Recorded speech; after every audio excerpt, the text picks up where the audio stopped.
বিচার চাই আমি।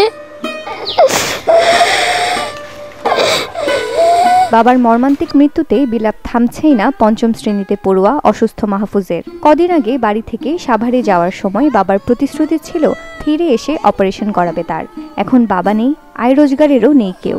তার একটাই কথা, কিভাবে হবে তার অপারেশন।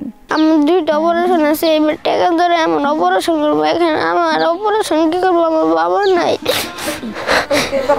এখানে কি করাবো। এদিকে বাবা হত্যার বিচার চাইছে অবুঝ শিশু তাবাসসুমও। বাবাকে পাজি পুলিশে মেরে ফেলেছে, এখন আমার বাবা আল্লাহ। গত 20 জুলাই দুপুরে ছাত্র জনতার আন্দোলনে সাভারে গুলিবিদ্ধ হন ফারুক হোসেন। গুরুতর আহত ফারুককে নিয়ে যাওয়া হয় এনাম মেডিকেলে, সেখানেই মারা যান তিনি। খবর পেয়ে পরিবারের লোকজন মরদেহ নিয়ে আসেন জামালপুরে। পরবর্তীতে নিজ গ্রামেই দাফন করা হয়। মানে খুব কষ্ট করে আমরা চলতাম, সংসারে দুইটা সন্তানের খাওয়া দাওয়া। এখানকার আমার স্বামী কই দুনিয়াতে নাই। ভাই একবারে গরিব আছিল গো, দিন আইনা দিন না খাই দো গো। অসুস্থ ছেলের চিকিৎসা ও লেখাপড়া সহ ভরণ পোষণের জন্য সরকারের সহযোগিতা চাইলেন স্বজন ও এলাকাবাসী।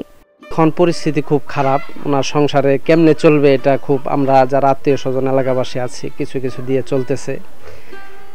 আসলে যারা মেরেছে আমরা তাদের বিচার চাই, এবং সাথে সাথে এই পরিবারের সুদৃষ্টি সকলের প্রতি আমরা চাচ্ছি, সরকারের প্রতিও চাচ্ছি। জামালপুর সদর উপজেলার শরীফপুর ডেঙ্গারঘর গ্রামের 40 বছর বয়সী ফারুক হোসেন। জীবিকার তাগিদে সাভারের রাজ্জাক সুপার মার্কেট সংলগ্ন একটি মুরগির দোকানে কাজ করতেন তিনি। Desk report, channel 24।